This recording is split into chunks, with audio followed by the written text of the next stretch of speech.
Gir Somnath police દ્વારા સંગઠિત ગુનાઓ સામે મોટી અને અસરકારક કાર્યવાહી કરવામાં આવી છે.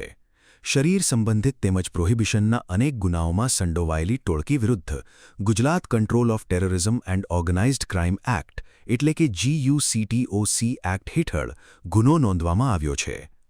મળતી માહિતી મુજબ જૂનાગઢ રેન્જ ડીઆઈજી રાજેન્દ્રસિંહ ચુડાસમા અને ગીર સોમનાથ જિલ્લા પોલીસ વડા જયદીપસિંહ જાડેજાના માર્ગદર્શન હેઠળ એલસીબી અને સ્થાનિક પોલીસ દ્વારા સંગઠિત ગુનાઓ આચરતી ટોળકીઓ પર ખાસ નજર રાખવામાં આવી રહી હતી.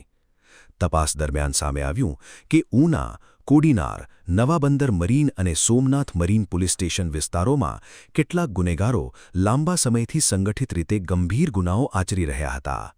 આ ટોળકીનો મુખ્ય સૂત્રધાર નરેન્દ્ર ઉર્ફે યાગી ઉર્ફે યાજ્ઞિક ભીમાભાઈ બાંભણિયા હોવાનું પોલીસે જણાવ્યું છે.